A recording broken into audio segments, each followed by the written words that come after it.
시청자 여러분 안녕하십니까? 헬로티비 뉴스입니다. 먼저 오늘의 주요 뉴스부터 보고 오시죠.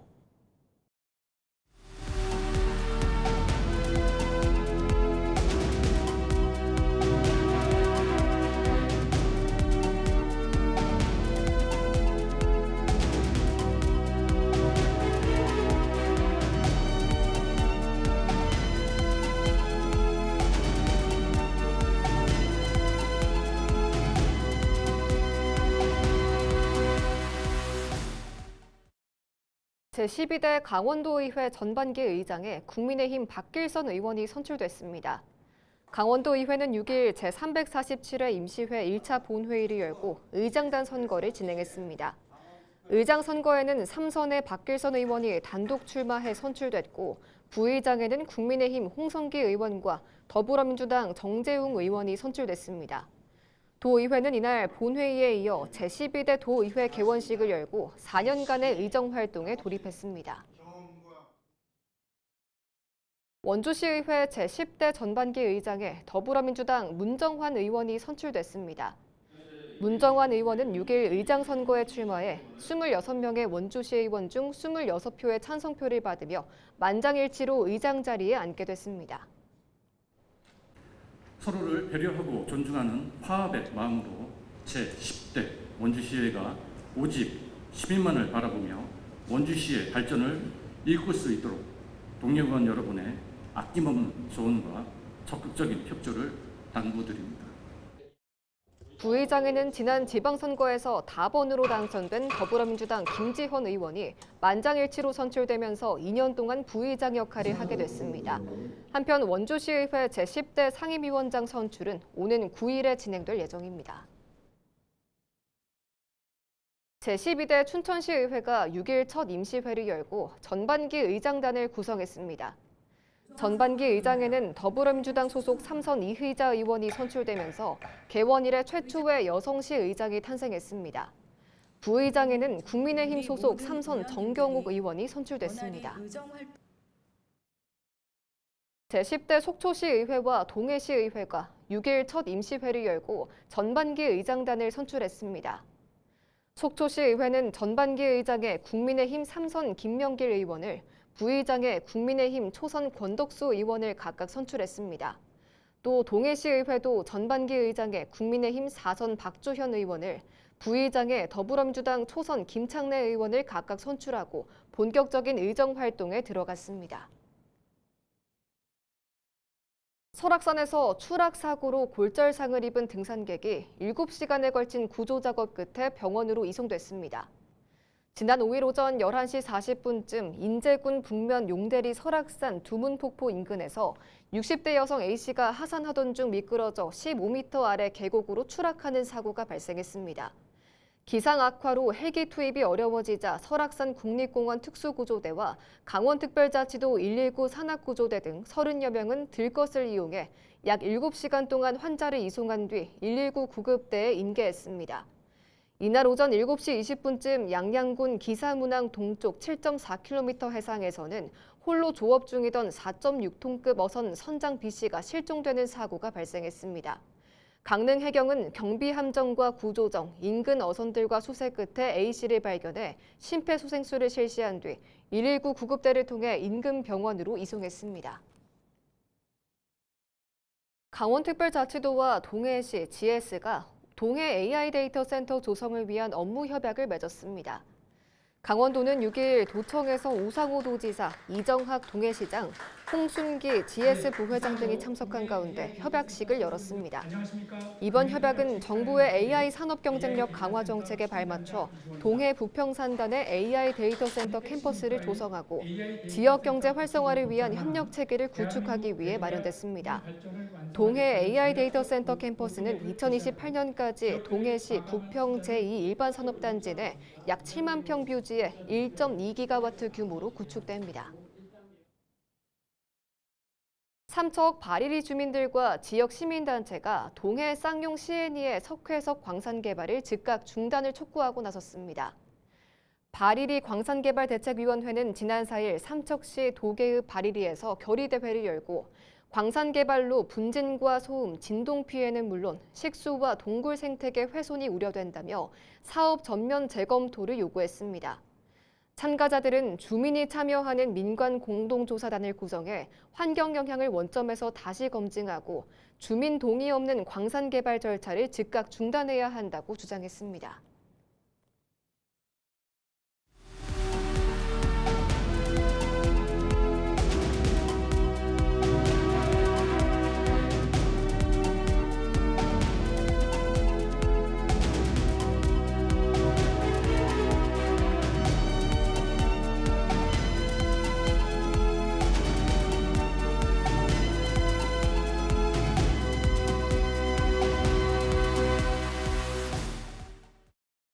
본격적인 여름 휴가철을 앞두고 강원 동해안 해수욕장이 잇따라 문을 열었습니다. 올해는 야간 개장과 미디어 아트, 축제 등 해수욕장마다 차별화된 콘텐츠로 관광객 맞이에 나섰는데요.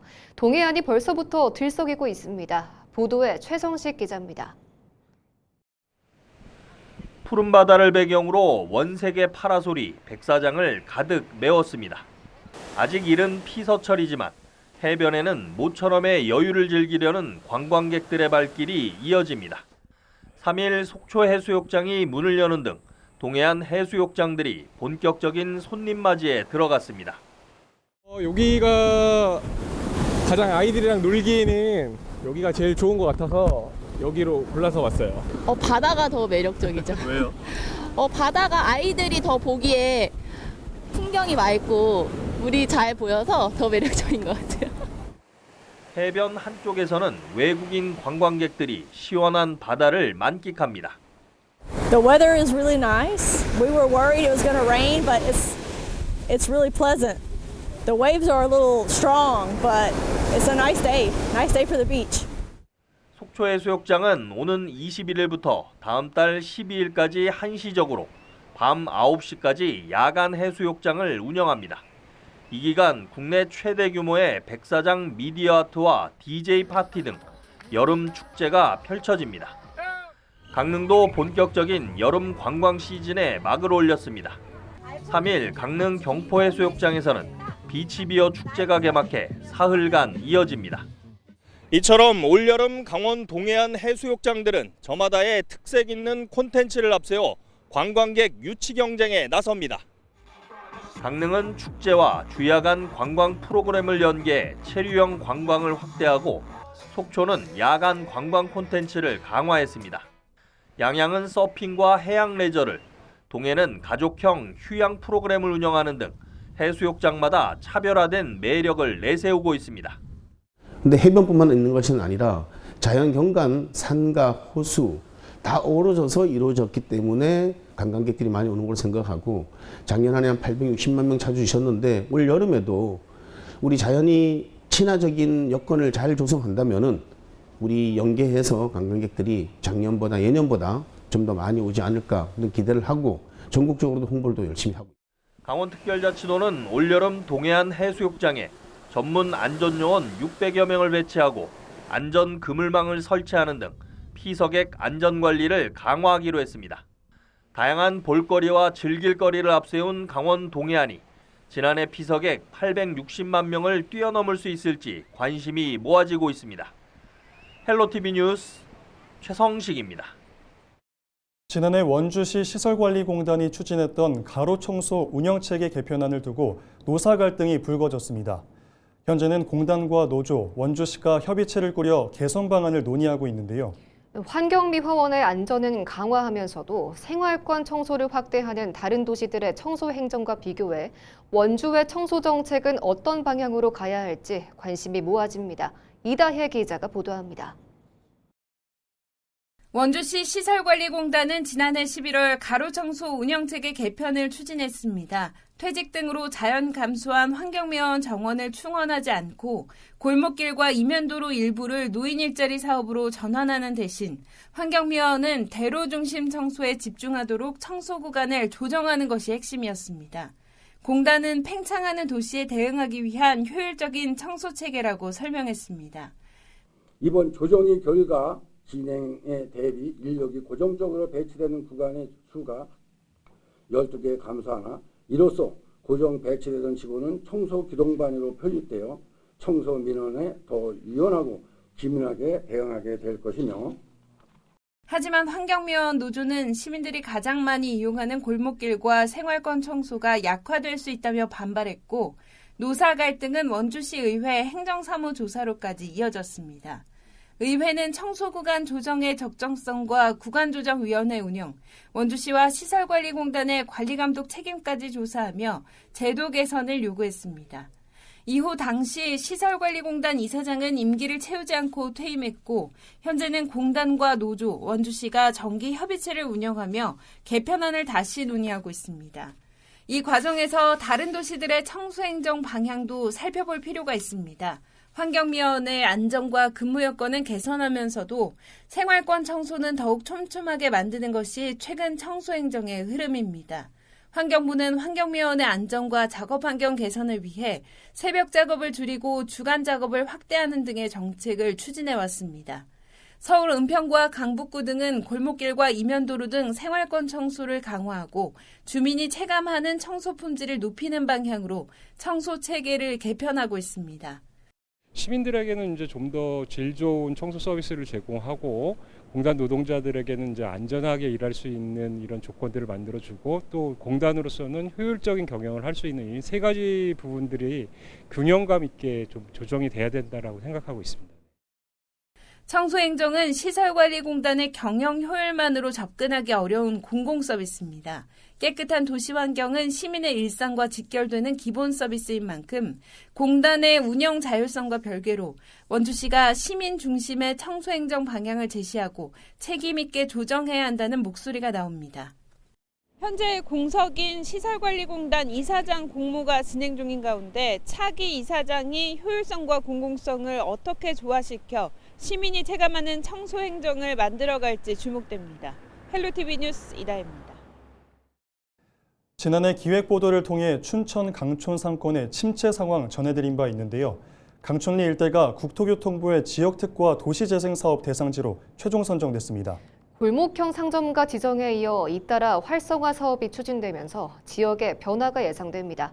보도에 전소연 기자입니다. 점심시간이지만 오가는 사람 없이 한산한 옛 강촌역 인근 식당거리. 일부 식당과 카페는 수년째 문을 닫은 채 방치돼 있습니다. 관광 트렌드 변화로 오랜 기간 침체를 겪어온 춘천 강촌리 일원. 최근 국토교통부의 지역특화 도시재생사업 대상지로 최종 선정됐습니다. 춘천시는 국비 150억 원을 투입해 2030년까지 정원 중심의 관광 환경을 구축할 계획입니다. 강촌천 일대를 생태정원과 산책로로 조성하고 디지털 아트 정원을 갖춘 광장도 들어섭니다. 오랜 침체를 겪어온 주민들은 개발 소식을 반기고 있습니다.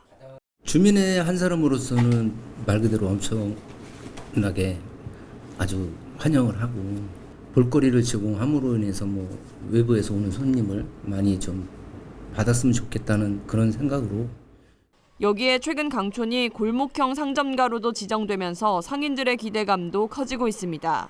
온누리 상품권 가맹점 등록과 시설 현대화 등 정부 지원을 받을 수 있게 됐습니다. 지금 많이 빈상가들이 많잖아요. 그러니까 건물들이 좀 많이 보시기에 좀 안 이쁜데 그런 부분들을 우리가 지원을 받아서 그거를 다시 정비할 수 있는 그런 것도 되고. 춘천시는 도시재생 사업을 통해 강촌을 다시 머무는 관광지로 육성한다는 계획입니다. 강촌 지역이 다른 지역보다 더 이제 상권이 활성화될 거라고 생각을 하고요. 예전에 이제 명성을 되찾을 수 있을 거라고 생각하고 있습니다. 잇따른 공모사업 선정으로 다시 한번 도약의 기회를 잡은 강촌. 재생사업이 강촌의 옛 명성을 되찾는 기회가 될지 관심이 쏠립니다. 헬로티비 뉴스 전소연입니다. 지난 5월 광주에서 귀가 중이던 10대 여고생이 살해당하는 사건이 있었습니다.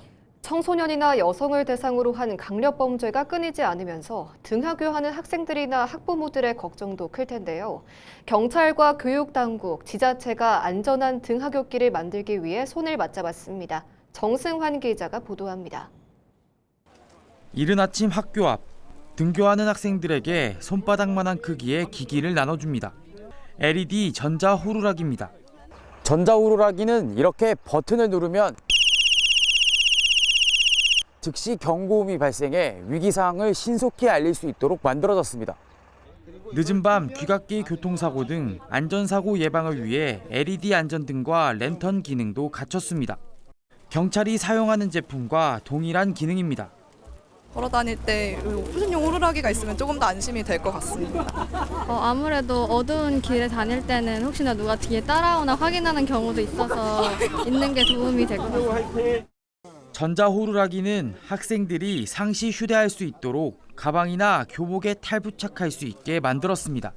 혼자 있을 때 아무래도 위험하다 보니까 위험할 때 이걸로 소리를 내면은 주변인들도 알 수 있어서 되게 유용할 것 같고 차 건널 때도 반짝반짝 불빛 때문에 차들도 더 쉽게 보고 피할 수 있을 것 같아요. 청소년 대상 범죄에 대한 불안감이 커지면서 춘천경찰서와 춘천시가 안전한 등하굣길 조성을 위해 손을 잡았습니다. 이번에 학생들에게 배부한 전자호루라기는 모두 190개, 700만 원 상당입니다. 이번에 배포한 LED 호루라기도 춘천시가 아이들의 등하교 안전을 위해서 전액 지원했습니다. 학생 스스로가 그 범죄를 예방할 수 있는 대응 능력을 강화하기 위해서 이 본 행사를 계획하게 되었습니다. 경찰은 전자호루라기 보급과 함께 취약지역 순찰을 강화하는 등 등하굣길 안전을 위해 적극 나서겠다는 방침입니다. 춘천시와 강원도교육청은 학생들의 의견 수렴을 거쳐 호루라기 보급을 확대해 나가겠다고 밝혔습니다. 헬로티비 뉴스 정승환입니다. 국내 대표 장르 영화 축제인 부천 국제 판타스틱 영화제가 올해로 30주년을 맞았습니다.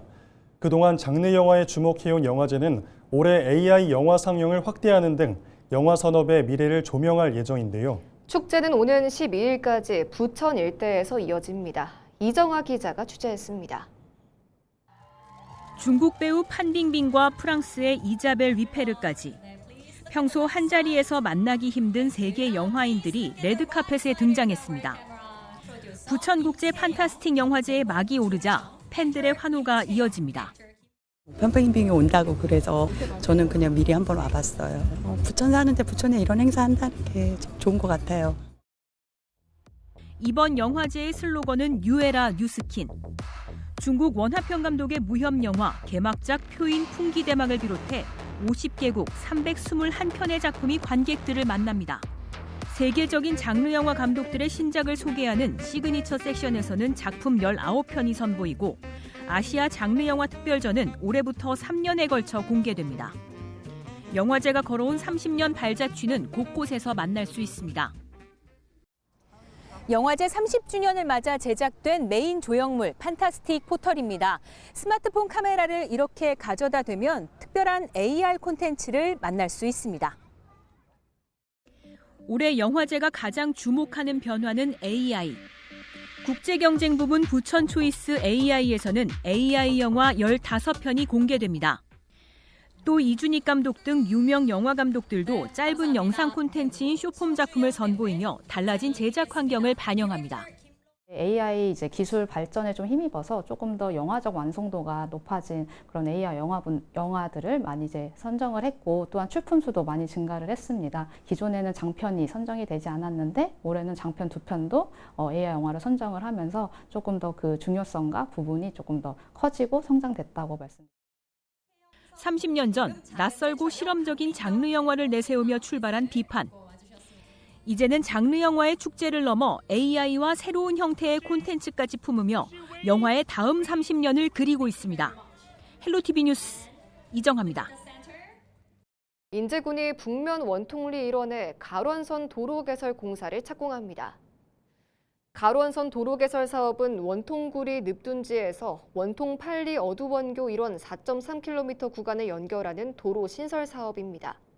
인제군은 2028년 12월 준공을 목표로 단계별 공정을 추진하고 있습니다.